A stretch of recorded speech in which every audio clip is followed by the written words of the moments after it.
Guys, ये episode 27 का part 2 खूबसूरत मोहब्बत का। तो चलिए शुरू करते हैं। तो मनन कहता है कि पागल लड़की, ये भी कोई पूछने की बात है, आजा। इतना कहकर मनन अपनी बाहें खोल देता है। रिद्धिमा उसकी तरफ दौड़ते हुए आती है और उसे हक करके उसके गाल पे एक जोर की किस करती है। तो मनन कहता है कि पूरी की पूरी झल्ली है, तो ये भी कोई पूछता है भला? हाँ। तो रिद्धिमा मासूम सा चेहरा बनाकर कहती है, अगर मैं तुझसे बिना पूछे किस कर लेती तो मुझे भी डांटता ना, जैसे तूने निशा को डांटा था। तो मनन कहता है कि अरे मेरी झल्ली, तुझे पता भी है मैंने उसे क्यों डांटा था? तुझे थोड़ी ना डांटूंगा, तू तो बहुत प्यारी सी गुड़िया है हमारी। मनन ने उसके गाल खींचे और उसके गालों पे किस किया। रिद्धिमा तो खुशी से पागल ही हो गई। सब लोग उन्हें देखकर हंसने लगे। मनाली भी उन्हें ही देख रही थी। रिद्धिमा का मनन को गले लगाना, उसे किस करना, फिर मनन का भी रिद्धिमा को किस करना, ये सब कुछ उसे ज्यादा ही अजीब लग रहा था। पर दिल में कुछ हलचल हो रही थी और ये सब कुछ उसके चेहरे पे साफ दिखाई दे रहा था। मनन ने उसकी तरफ देखा जो रिद्धिमा को देख रही थी।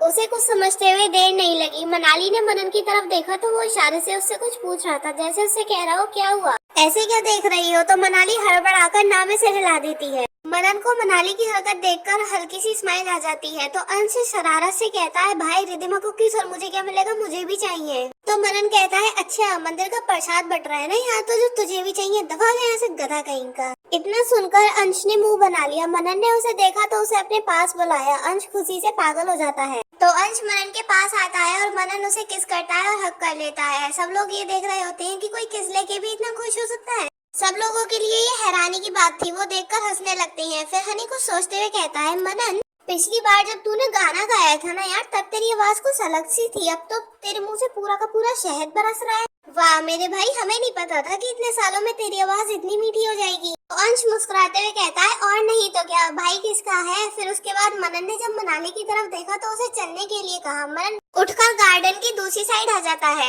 मनाली भी उठकर उसके पीछे पीछे आ जाती है। वो रुक रुक कर चल रही थी। वो कहती है कि साहब प्लीज मैं चली जाऊंगी, आप परेशान मत होइए।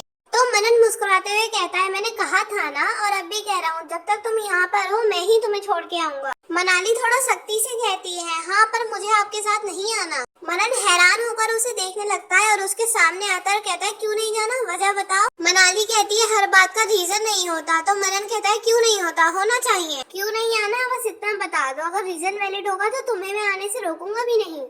पर हाँ, अगर रीजन वैलिड नहीं हुआ तो मेरे साथ तुम्हें आने से कोई नहीं रोक सकता, खुद तुम भी नहीं। मनाली यहाँ वहाँ देखते हुए कहती है, बस मुझे नहीं आना, आप इतना सुन लीजिए, मैं अकेले ही जाऊंगी। इतना कहकर वो चल पड़ी। मनन ने उसका हाथ पकड़ लिया। मनाली ने ये देखा तो अपना हाथ उसे जोर से झटक दिया। मनन ने फिर उसका हाथ पकड़ा और अपनी तरफ खींच लिया। मनाली अब उसके बाहों के घेरे में आ चुकी थी। वो अपनी बड़ी बड़ी आंखों से उसे ही देखे जा रही थी और अगले ही पल उससे अलग होने के लिए कह रही थी। पर मनन ने उसे छोड़ा नहीं। तो मनाली कहती है, साहब ये आप क्या कर रहे हैं, छोड़िए मुझे। तो कहता है कि जब घी सीधी उंगली से न निकले तो डिब्बे को ही तोड़ देता हूँ मैं। तुम्हें समझाने से अच्छा है कि तुमसे अब थोड़ा शक्ति से पेश आया जाए, तभी तुम मेरी बात सुनोगी। तो मनाली कहती है, ये कौन सा तरीका है साहब, बदतमीजी कर रहे हैं आप, छोड़िए मुझे। तो मनन कहता है, ओह अरे वाह, अब तो परिचय का भी मुंह खुलने लगा, मुझे नहीं पता था तुम्हारे बोल मीठे होने की जगह इतने कड़वे होंगे।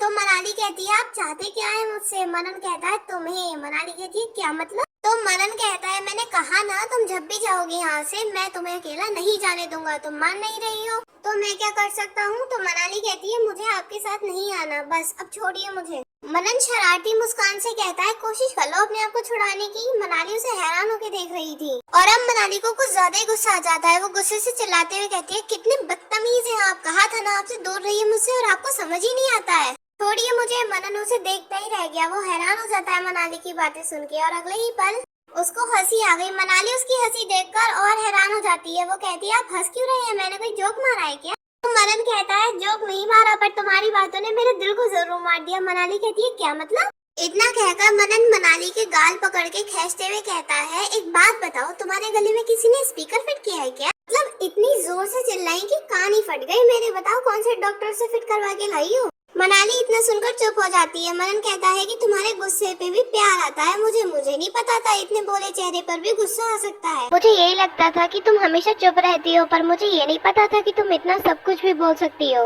मनन उसके करीब आते हुए फिर कहता है, कभी कभी ये सवाल आता है कि तुम टैक्स भरने के लिए पैसे कहाँ से लाती हो? मनाली कंफ्यूज होते हुए कहती है, टैक्स मतलब? तो मनन कहता है, हाँ सरकार ने तुम्हारे बोलने पे टैक्स लगाया है ना, अब तो जीएसटी भी आ गई है, तो पता नहीं तुम्हारा एक बोल कितने रुपयों का होगा। मनाली कहती है, कोई टैक्स नहीं लगाया। तो मनन कहता है, पर मुझे तो ऐसा लगता था सरकार ने तुम्हारे बोलने पर जीएसटी लगा दी होगी। अच्छा हुआ जो तुमने मुझे बता दिया, अब मुझे पता चल गया है कि ऐसा कुछ नहीं है। मनाली को इतना सुनकर मन पे बहुत गुस्सा आता है। वो धीरे से बड़बड़ाते हुए कहती है जीएसटी तो आपकी हरकतों पे लगानी चाहिए। तो मनन कहता है कुछ कहा तुमने? मनाली कहती है कुछ नहीं, बस मुझे छोड़िए। वो फिर से उसे छोड़ने को बोल रही थी पर मनन का तो उसे दूर जाने का मन ही नहीं था। मनन मुस्कुराता रहा, उसको उसकी हरकतों पे हंसी आ गई। मनाली अब भी अपने आप को उससे छुड़ाने की जी जान कोशिश कर रही थी और वही दूसरी साइड नीचा उठ चुकी थी। वो उठी तो उसको सिर में थोड़ा सा दर्द महसूस हुआ। वो पानी पीकर बाहर की साइड आ जाती है। बैल्कनी पे वो मनन और मनाली को कुछ ज्यादा ही करीब देख लेती है। उसने गुस्से से मुट्ठी भींच ली। अब वो मनाली को मन ही मन गालियां देने लगी थी। अब वो गुस्से से लाल हो चुकी थी।